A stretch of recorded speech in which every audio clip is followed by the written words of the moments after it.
Thank you all again for joining today's webinar brought to you by the Tribal Law and Policy Institute and the National American Indian Court Judges Association, or NIJA.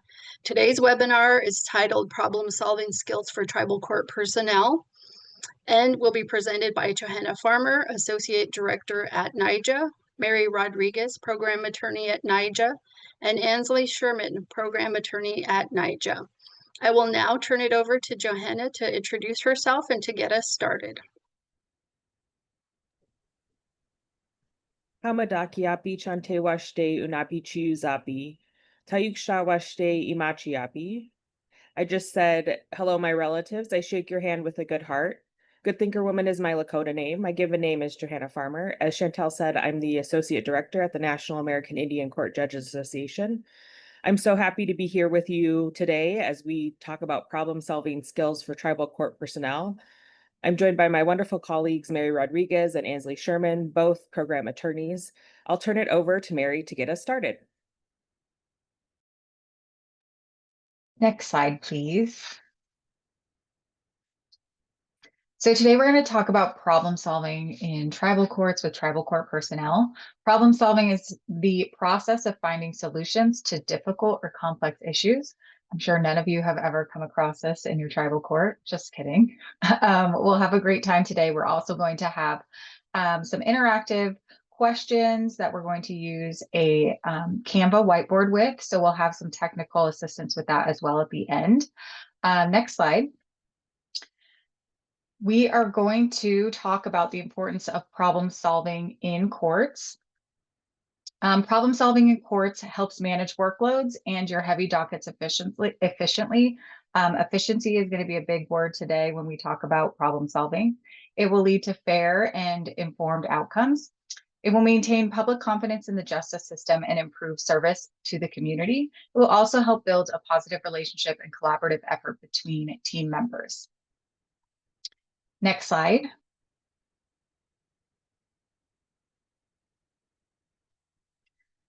Skills for making problem solving easier is we will learn about our analytical thinking, which is the ability to break down complex issues. Emotional intelligence, which is recognizing and managing your emotions in any situation. Learning to use your emotions in an effective way that can handle conflict. Creativity, where you are thinking outside the box to explore alternatives, especially in unique or community-focused contexts. Sometimes we get very bogged down in what we expect a solution to be or what we think the problem is, and we need to think of creative solutions. Adaptability is the capacity to adjust to change, to think about other solutions to a problem, to think about other folks' viewpoints to a problem. Next slide.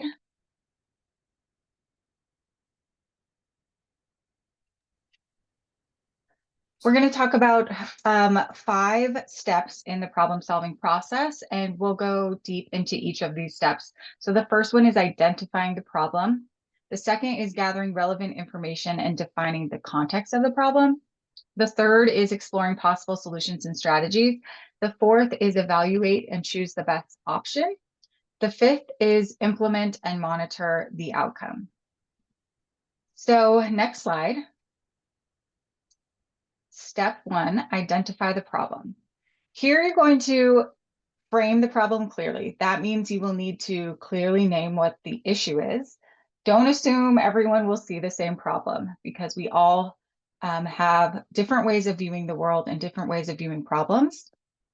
For example, as like a hypothetical, there is a courtroom conflict where there's one copy machine everyone uses, it's always down, and it's not functioning when it needs to be. Clerk Amy might see that the copy machine is always out of order because Clerk Bob is constantly using it to make copies that the court doesn't even need. However, Clerk Bob might think the copies are necessary because Judge Charlie told him to make them. Meanwhile, the court administrator, Donna, might see it as always out of order because it's so old, it breaks down constantly and it needs to be repaired. Here, when we differentiate fact from opinion in this hypothetical, the copy machine is often out of order is more likely to be a fact, while Clerk Bob making excessive amount of copies is more likely to be Clerk Amy's opinion. We want to break down the large issues into manageable parts. In the copy scenario, imagine if the copier was actually a smaller part of a larger problem. For example, the larger problem might be that the copier can help solving the copier problem might help solve time management in the courtroom and in the clerk's office. It might help with efficiency in the tribal justice system. It might help with unclear roles and responsibilities and delegating work to certain court personnel. Setting a goal to solve the problem. What are we trying to accomplish here? In the copier scenario, is it better time management? Are we trying to manage our time more efficiently in the tribal justice system? Are we trying to utilize our resources more efficiently? Are we trying to cut back on the amount of waste or paper that we use, or the amount of tasks that are done by the same people? Is it delineating more clearly the roles and the responsibilities of the court clerks with all court personnel?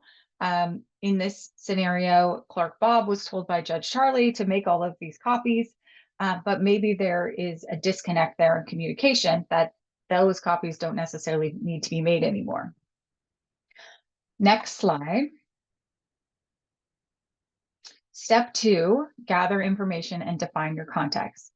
Defining the context of the problem means providing the background information. You also want to learn the circumstances surrounding an issue or the challenge. It's important to fully understand the nature, the scope, and the significance of the problem. Something that may seem very trivial to you, like a copier being broken, might make your court clerk's life miserable every day. So understanding this significance of a problem might not be as significant to you as it is to someone else. You're going to ask questions to find out why those, what the issues are and the importance of them to each individual. Involving others helps ensure that everyone has a shared understanding of the problem. It helps differentiate facts from opinions, and you use this open communication to ensure that everyone sort of fully understands where everyone's coming from and their different perspectives. You may have a different opinion than the judge or the clerk or the community member, but understanding that all of these folks may find even this small copier problem bleeds into their case that's heard in civil court. You want to ask your questions of every party that's involved and the people that are affected by the problem. What legal, cultural, or procedural information matters? So this could include, do you need to address your tribal code? Do you need to think about oral tradition, community values when you're assessing this problem and the solutions? Maybe in the copier scenario, Clerk Amy is really passionate about the environment. So she's personally taking offense to the waste of paper and natural resources to make these copies every day that she deems excessive. And maybe Judge Charlie didn't realize that the court file doesn't need 14 copies of the same document, but they were taught at their orientation 10 years ago that 14 copies were necessary, and no one since then has updated the policy. So taking into consideration that multiple viewpoints can help define this context. Is the issue individual? Is it systemic? Can it be both? Is it an issue that maybe just affects Clerk Amy or Clerk Bob? Or is this in general a court clerk or a clerk administration systemic issue where maybe we need to rethink how we administer our copies or how we put our files together and how we define our roles and responsibilities for our court teams? Or something like a big picture problem. So for tribal court efficiency, you want to understand who's impacted. And that means you're going to look at the families, the communities, the defendants, the folks who come into your court, who are, wanting to see efficiency, who are wanting their cases to go through in a more timely manner. And they may not identify the copier being an issue of that. That might be only identified by the internal staff, but they may be able to identify other parts of this larger tribal court efficiency issue. The copy machine, like it may not affect the entire community, but when you think about, is there a lot of time and energy being wasted on problem solving this machine? Or, refereeing upset employees that could be devoted to perhaps something more useful, to perhaps a solution, or to, solve a problem that's creating this conflict. Next slide. Step 3, explore solutions and strategies. Consider your time constraints and urgency. How urgent is the problem? Do you have time to figure out a solution before the tribal court can replace the copier? Is there no funding to replace the copier? So maybe you need to think of a solution in the meantime, making sure you understand that certain things are going to be more urgent than other things. And folks' sense of urgency in a problem might differ between each court personnel. When you are exploring your solutions and your strategies, you want to include brainstorming, thinking outside the box. You also want to include non-legal perspectives, making sure that you are asking folks who might not be involved in the justice system what their solutions might be to a problem. If you can, include traditional knowledge or asking your voices outside of the courtroom who are important in your community, such as your elders, your service providers, your language speakers. You may want to invite them to the brainstorming table. And while I did bring up a hypothetical copier situation, this probably is more likely you would bring these people to the table for like a larger problem that could be, time management in the court justice system, or if the community is seeing the court as being unfair, that might be something where you would bring in these folks, and not necessarily for this smaller hypothetical copier scenario. Solutions will range when you are brainstorming. Some folks may have solutions you didn't think about, so making sure that you have these folks at the brainstorming table and you're engaging folks. Even if you don't have a physical brainstorming table, you can do this digitally. You can email people, you can cold call people, you can have a space for those people to share their opinions. Solutions may range. They could be changing the court process. They could include defining a role or responsibility, or partnering even with somebody else, like a tribal department who might be better suited to handle a problem, in this case of the copier. Maybe having your tech department or your services department, maybe having them be the person who helps, that you bring in to help have a solution, because they're going to know more about a copier, even though it's affecting your inner office or your inner circle.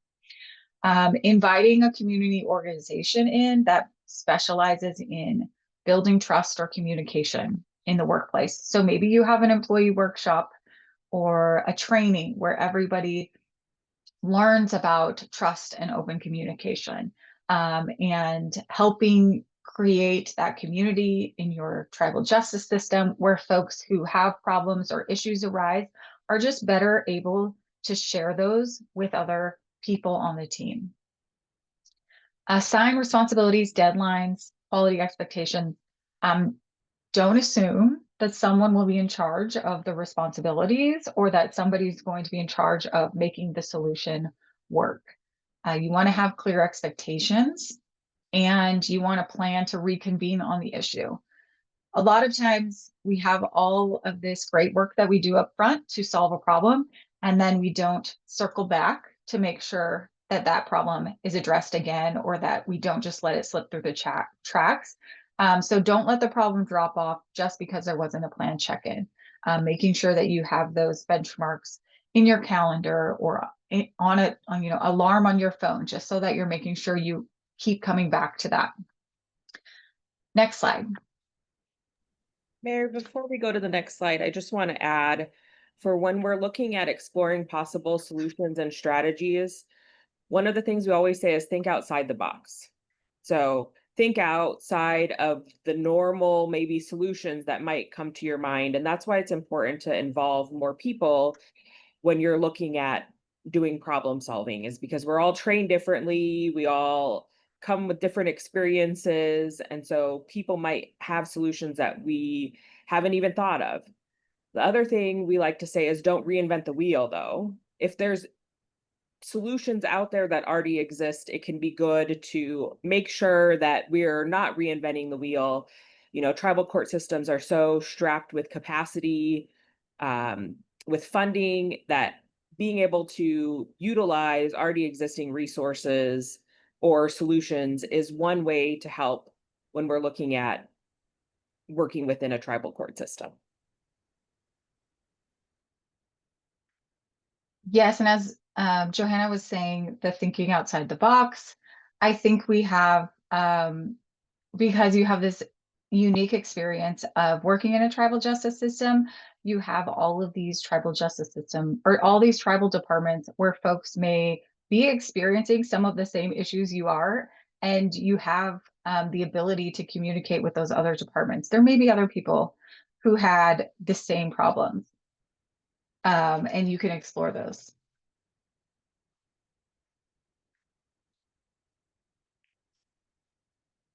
Johanna, if you'd like to do steps 4 and 5.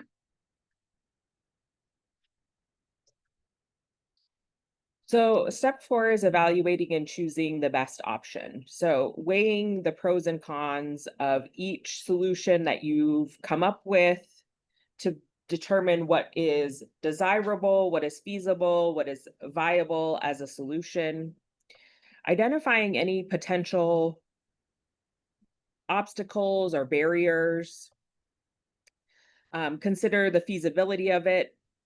Select the solution with the highest likelihood of success. So how well will the solution achieve the desired results? That is, how effective will it be? And like Mary said, we're going to use effective a lot when we talk about problem solving. Then how successfully can the solution be carried out? So how achievable is that solution? So if we're thinking about the copier as an example, is the solution that they've come up with an achievable solution for us? Is it possible, as an example, to get a new copier? Is that an achievable thing for us? Is there enough information that's been gathered to choose a solution? So when we're on step 4, we can, go back to step 3 and look, have we gathered enough information to choose a solution? And then were our alternatives considered without bias? So are we looking at it through a lens where we're taking bias out of our problem solving? And this can be, even if you're a judge sitting on the bench, coming up with some problem solving solutions. Am I checking my bias of when I'm looking at this family? Do I check my bias about some feelings that I might have about this particular family? Maybe they're a family that's chronically involved in the justice system in our community. Am I checking that bias to be able to find a solution for this family that will be feasible, achievable, and get them out of the justice system? And then, will the solution solve the problem without causing other unanticipated problems? So thinking about when we're choosing solutions and choosing the best option, how can we not create more problems by choosing a solution? And then, will all of the individuals involved accept the solution that we've come up with? And then, does that solution fit within our organizational constraints and our strategic goals? And then, are those involved in implementing the solution, including community, clients, need to be included in the decision of what best option to choose? Mary, did you have anything else to add to step 4? No, you covered it. Thank you, Johanna. Next slide. So the final step in implementing and monitoring the outcome. So now we're putting the plan into action. So what solution have we come up with for our problem, and how are we going to put that into action? Mary talked in step 3 about assigning responsibilities, deadlines, tasks, if there are more people involved in the solution. And then when we talk about creating feedback loops, has this solution to this problem effectively solved the problem that we were looking at creating? So how do we create feedback from community members, from other departments that we're working with for the solution that we've come up with. And then tracking progress. So the plan could have been poorly executed. So we go back to step 3 and rework the solution's implementation. If a poor solution was developed, we can still go back to step 3 and rework on generating and choosing maybe a better solution that will fit us more. Or maybe we have the wrong cause was attacked. So maybe we didn't clearly identify the problem, or we didn't clearly define the problem enough. So then we need to go back to step 2 and really look at what is that root cause of why this problem is occurring. And then we're always about evaluating these long-term outcomes, especially when it comes to things that are systemic changes that we're looking at implementing solutions for. Is this change in our tribal court process, is this working long-term for the families, the community that we're working for?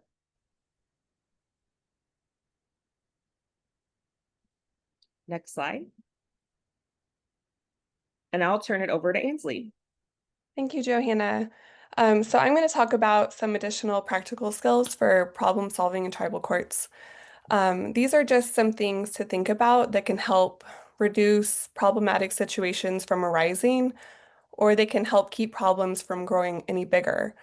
Sometimes you can have a small hiccup, and before you know it, it can lead to a huge disruption.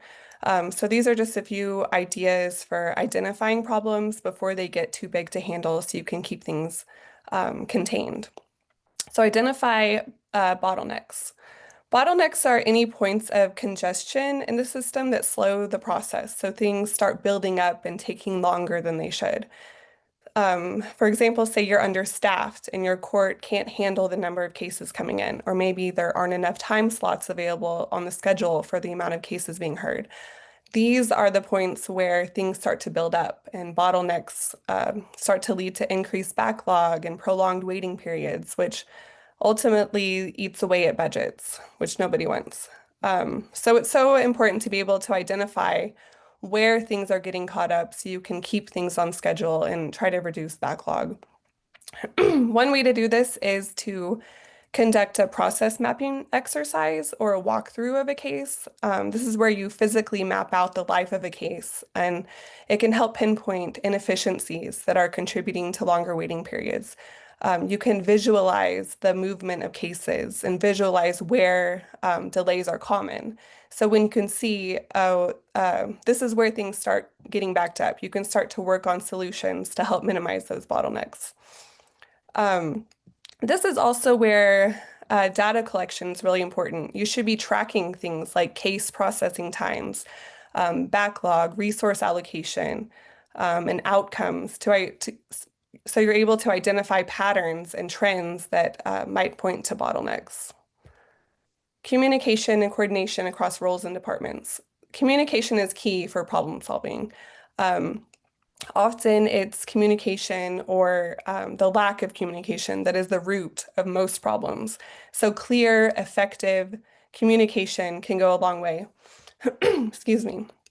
Communication between court staff, judges, community members. Remember to engage with your peers and seek feedback. Mary touched on this earlier. You can ask court staff, where are they experiencing issues? And put your heads together to figure out, okay, this is happening. We need to work out a solution to make sure this doesn't continue. And additionally, you can look outside the courtroom or outside the court from an outsider's point of view and ask community members to provide feedback. You can get a different perspective on where someone that walks into your court, where do they encounter issues? And you can work on things from that angle. Documentation and accuracy. Documentation is key for courts to remain fair and transparent. And it's so important that all documentation is accurate. It can impact how a case will proceed or even case outcomes. And inaccuracies lead to more delays because everyone has to stop and figure out, hey, this isn't right, and it needs to be corrected. Where in the process did it go wrong? So to make sure your documentation is on the right track, your court needs to establish clear standardized protocols and, policies and procedures that court staff uniformly follow. There needs to be clear guidelines for things like record retention, organization, who has access to what. And once these are developed, these protocols are developed, they need to be enforced all the time. So it's not going to be helpful if you have these rules and nobody's following them. So just make sure your protocols are actually being observed. And this can help reduce human error when there are clear policies to refer to. Sometimes errors are unavoidable when you have things like manual entries or when using handwritten records. So having a uniform system to support meticulous documentation helps to avoid those mistakes and any inaccuracies. And we'll go more into this later, but there are also digital tools and technologies and document management systems that courts can leverage that will streamline documentation and help reduce errors. And it's always a good idea to provide ongoing training for court staff on documentation best practices so everyone can be on the same page. So maybe once a year have a reminder training to review procedures so everybody, knows what to do and when. Support problem solving across the court and tribe. In our tribal communities, we're not meant to function separately from each other. And when we have strict separation between departments or community members, it creates more barriers. So that's why it's so important to continue to build up relationships with community members, foster those relationships so you can have real conversations about solutions to problems. You can establish regular communication channels between departments. So this can look like committees or forums where judges, court admin, attorneys, tribal leaders, folks from other departments can all come together on a regular basis to discuss issues and share ideas. Or it can be as simple as sharing contact information or having all phone numbers and email addresses in the same place. So it's easy to identify points of contact throughout the tribe. And one exercise that is really helpful for tribal courts and really anyone else participating is community resource mapping, where the community stakeholders from different departments come together and they try to share and collect information, connect individuals with local resources and support services. When you have different folks from different departments all in the same room, you can learn a lot about different programs, previously unknown to you programs, and you can make those connections. And so these are all really great ways to enhance your tribal court's problem-solving skills, just starting from the ground up and creating a solid foundation for finding solutions, because problems will come up, and when they arise, it's nice to be a few steps ahead and have a plan of action and say, okay, we have this situation. Now we need to do X, Y, and Z to come up with a solution. How can we minimize? How can we be ready for when a problem does come up? Next slide, please.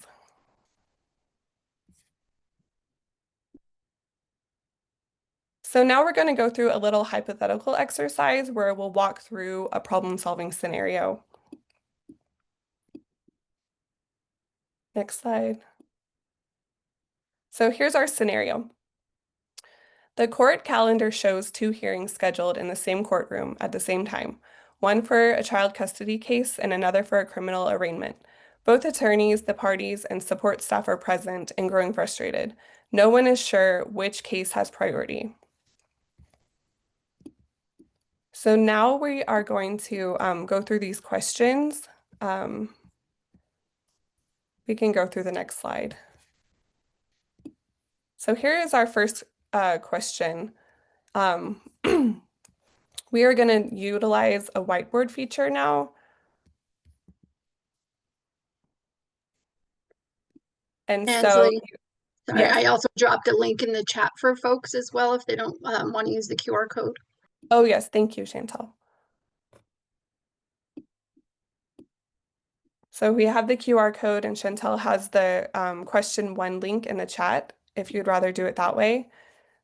So you can access the Canva whiteboard on your web browser or desktop device, as well as your cell phone. Using the link or QR code provided, you will be brought to the whiteboard that all attendees will be using. So there's no need to create an account. If you are prompted to log in, you should be able to click through that notification without having to log in. Once you're on the home page of the whiteboard, you should see that the title of the whiteboard in the upper right corner will have the question number on it. You will also see that there's a header in the middle of the whiteboard that has the question and lists the questions as well. Each question will have a separate whiteboard, so we'll do 4 different ones. So to the left of your screen is a pop-up menu. The graphics of the pop-up menu should show from top to bottom, a purple arrow, red pen, black shapes, blue line, yellow sticky note, purple T, and a blue table. If you don't see the pop-up table, please click the tools graphic to the left of your screen. So it looks like a lot of people are already utilizing this, so that's great. There will be a timer at the bottom of the whiteboard screen, so please answer the question in the time allowed. At the end of the time, we will share out some of the sticky note answers and you can follow along on the screen. So please keep in mind that this board is interactive with all our attendees. If you edit or remove something, everyone else can see it. Try to place your sticky note in a location that's not on top of another one. And you can zoom in and out on your screen if the whiteboard gets too crowded to find a place for your sticky note. So if you need help, please message us in the chat box. And our first question for that scenario is, what is the immediate problem?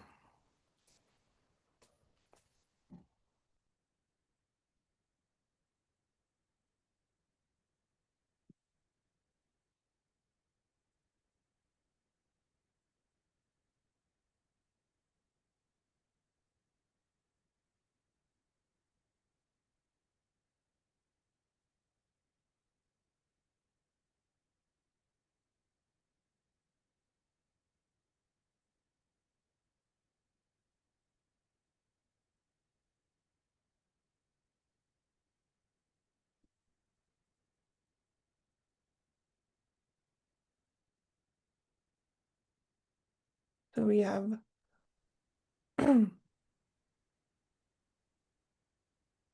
Feel like we should have inserted some Jeopardy no. here. I'm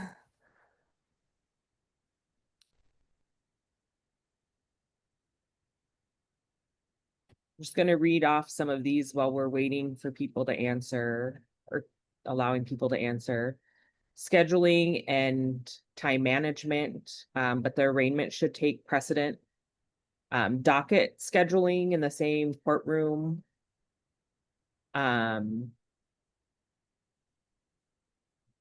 See, 2 cases in the same courtroom at the same time is the immediate problem. Schedule conflict. Conflict of interest is another one that's come up.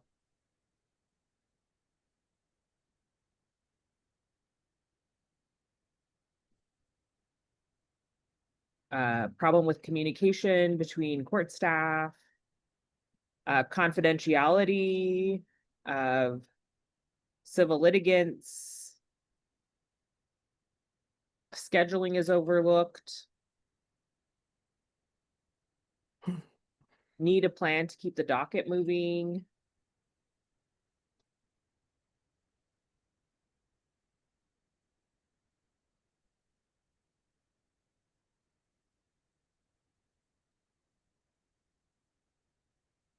Security issues, someone had put in the chat too. Clear designation of types of hearing in respective courtrooms.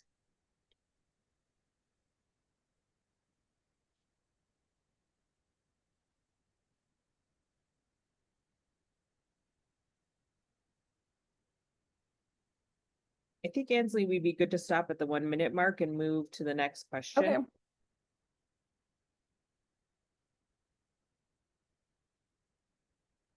This is great. So our next question,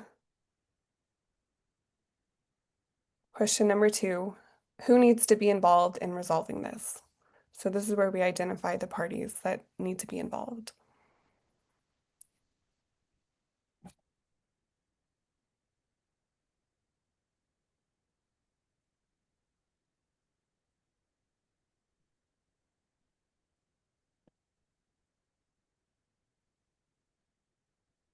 We're on to the next whiteboard. But if the limit has been reached in the board, please feel free to put it in the chat as well. So we'll give everyone 3 minutes.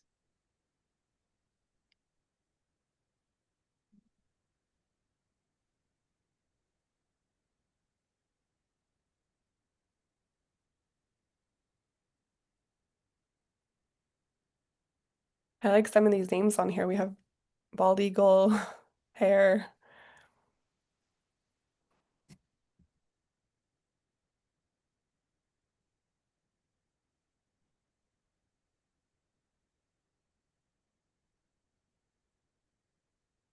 Court clerks, bailiffs, court security, court staff, attorneys,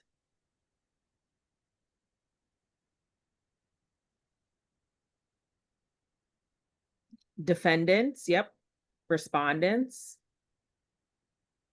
Great.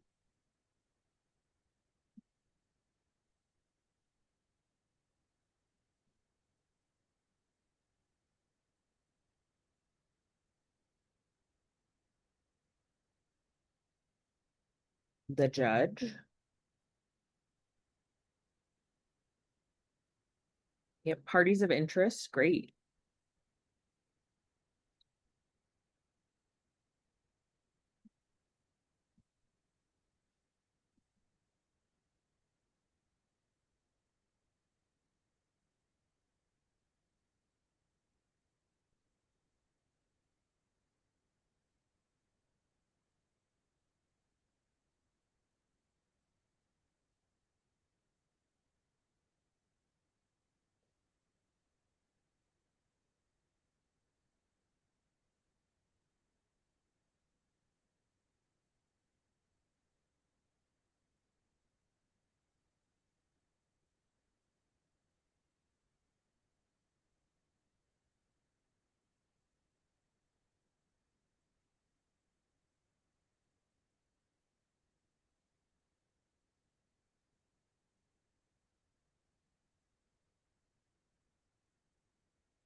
So now that we're done with this question, someone else put in the chat the public and media that may be interested in proceeding. So if they're like big cases, maybe those are also people. Police officers I saw were other ones, court admin, great answers. So if everyone, so we have one whiteboard for each question. So if you want to exit out of the whiteboard now and go into the next URL that I think Chantel will put into the chat, and Mattia will put a QR code on the screen for everyone. So here's question 3. What are the possible solutions? This will be the fun one where everybody can really try to think out how to work this out. And this will be a brand new whiteboard. So try to use this link or this QR code.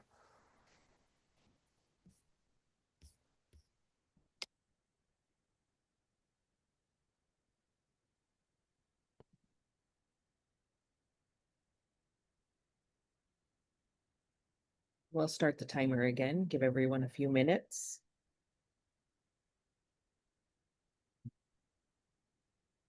And Ansley, we did have one person who said they were still having some issues figuring out the whiteboard. So maybe just a review again. If you're still having issues, go ahead and you can put your answer in the chat box and we'll be able to see that too. But you can access the this whiteboard, this specific one for question 3, through the link that Chantel shared in the chat.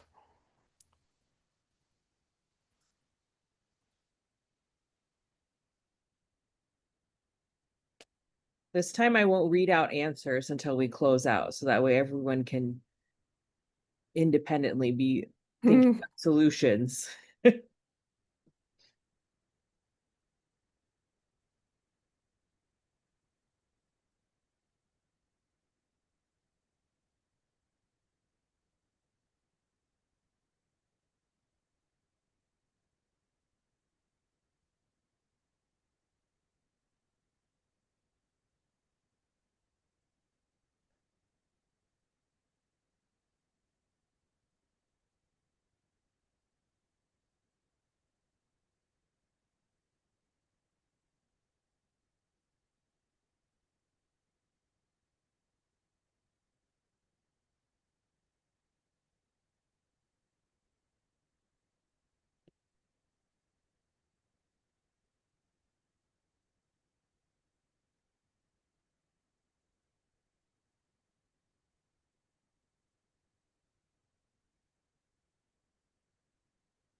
Wonderful. I'm seeing lots of different solutions. Great. Oh.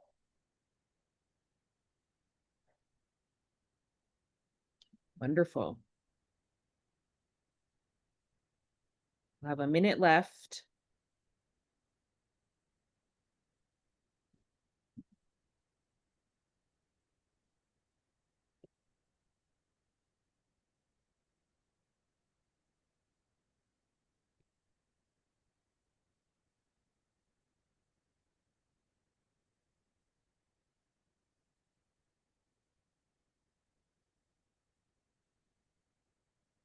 While everyone's finishing up, you know, one of the things is like the solutions might be different for different courts, right? You might have one courtroom, and so your solution might be different than someone that we have 6 courtrooms. So one of those things that is when you're evaluating solutions is what are our possible options?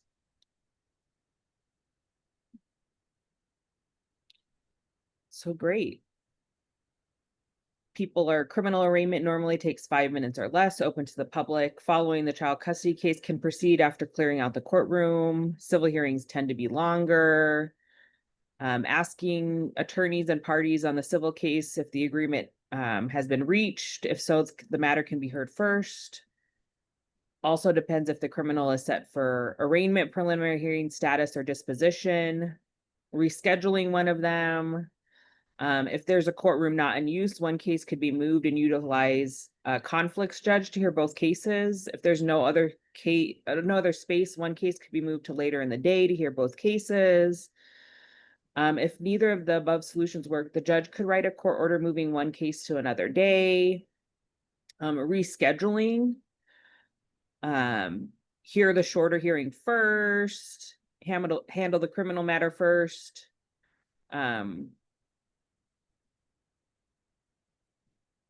Great. So you guys are all thinking of like immediate solutions. And then we see here too, people are saying, make a plan going forward to fix scheduling issues. So what are we going to do in the future?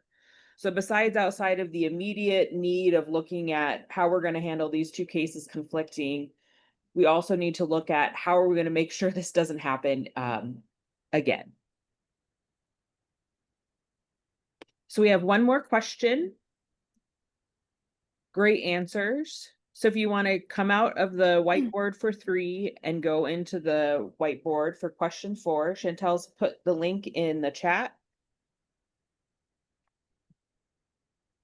So here's a question for what steps can be taken to avoid this in the future? Some people started to talk about this. Yep.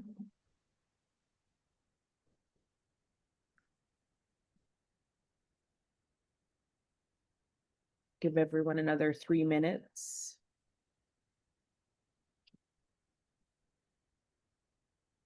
And Chantel put the new link in the chat.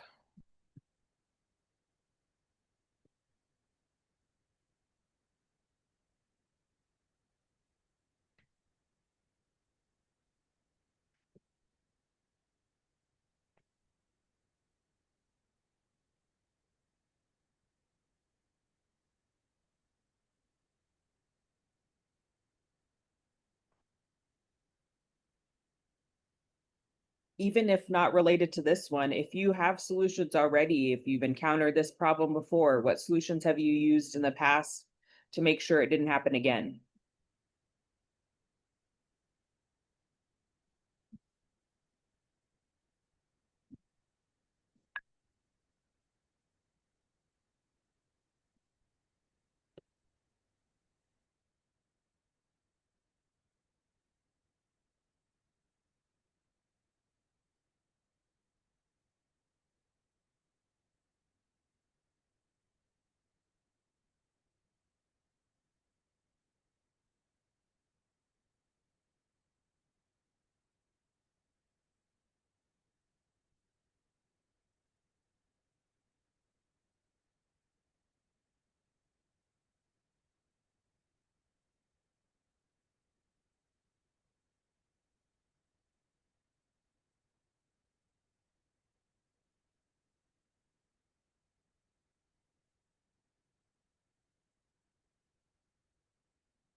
Great.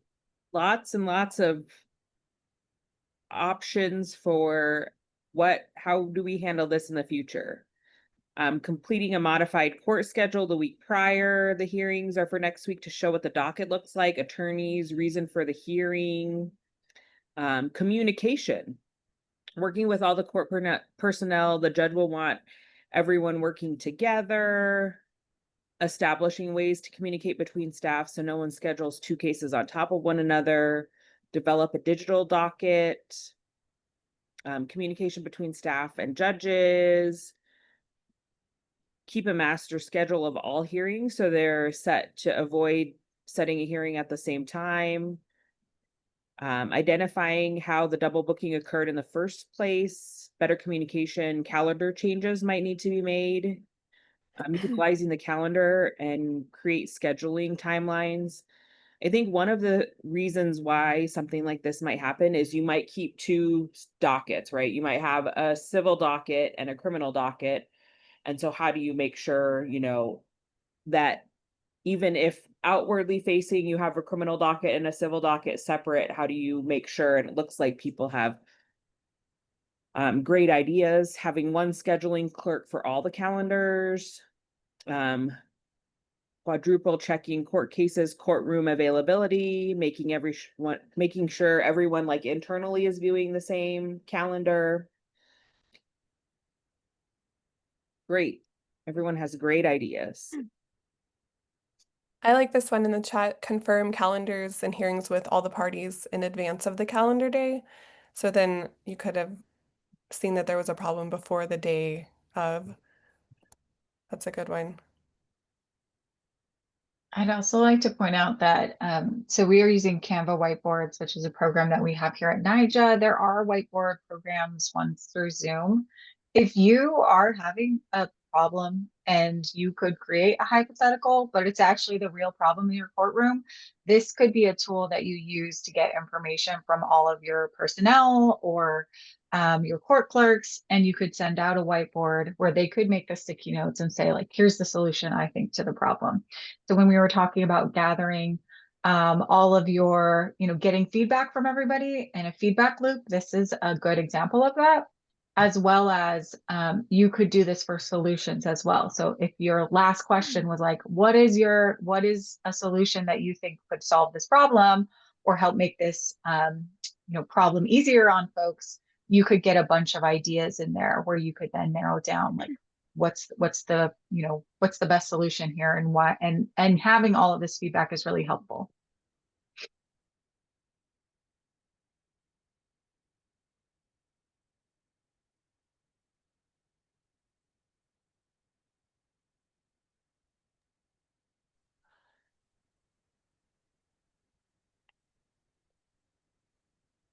Okay, so we can talk about some additional tools and resources. We live in a day and age where we can use technology to help us with our everyday tasks. I'm one of those people that if an appointment is not on my Outlook calendar, I will never be able to remember that I have it. And I've missed more than one doctor's appointments that way.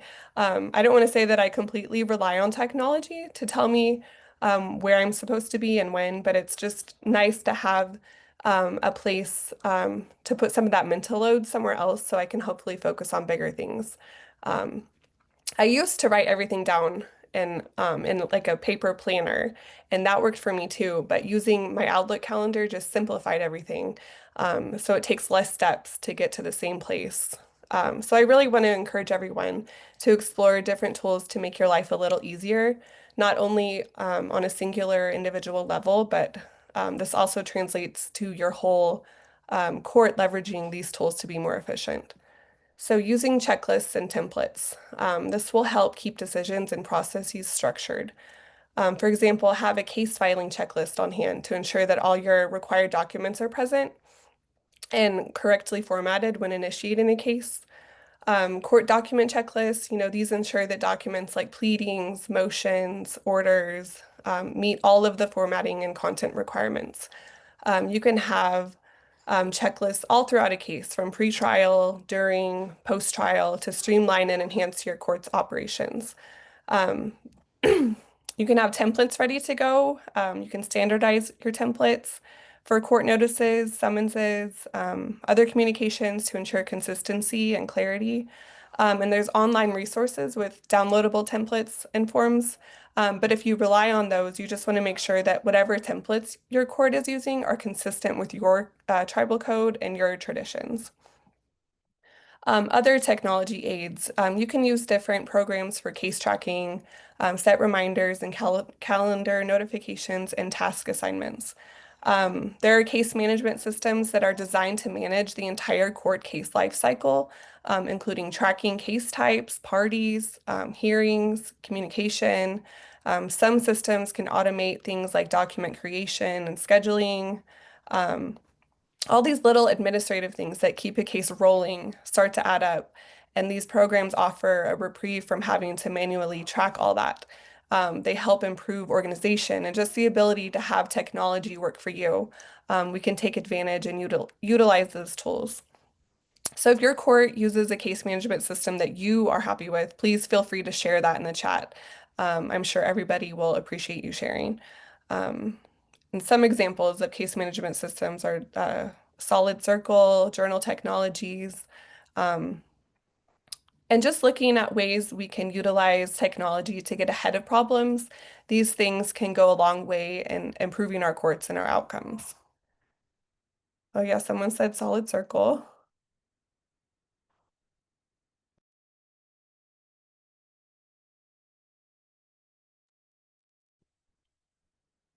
And Kelly by KelPro. And please feel free to continue adding to the chat. We can go to the next slide, please. Now it's time for questions.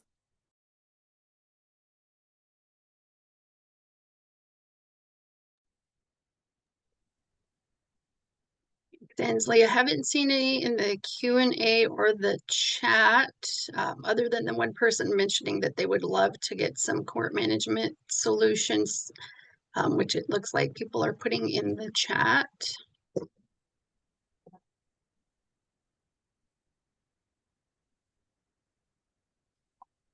If you don't have any questions currently, you can always email us as well if you do think of something, and we can respond to those once we get them. And we might be able to share out with some of our information from the webinar, some information on these different systems as well.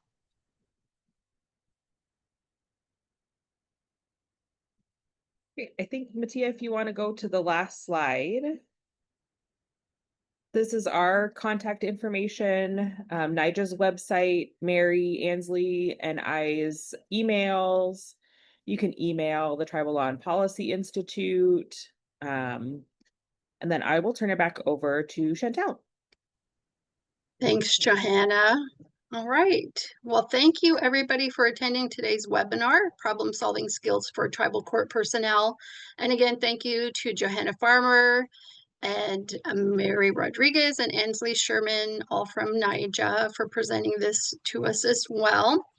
The webinar recording will be posted on walkingoncommonground.org and will be sent out to our mailing list. We will have some links in the chat box for all of those, including the evaluation link. The QR code is again on the screen, and we would definitely appreciate it if you all take some time to fill those out before hopping off. And if not, we will be sending that link out again. So if you need more time to do that, you'll have the ability to do that.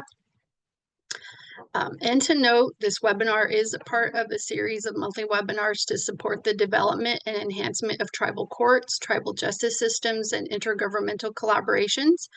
These webinars are brought to you by the Tribal Law and Policy Institute, the National American Indian Court Judges Association, and the Tribal Judicial Institute, UND School of Law. The next webinar will be on Friday, August 29th, and that is titled Strengthening Tribal Sovereignty, Enforcing Protection Orders under VAWA. The registration link is available in the chat and will also be shared with attendees by email along with today's webinar recording and materials. And then again, as a reminder, if you will take some time to fill out our evaluation, we will give you a few minutes to do that before ending the webinar today. And thank you again for joining us, and we look forward to seeing you next month.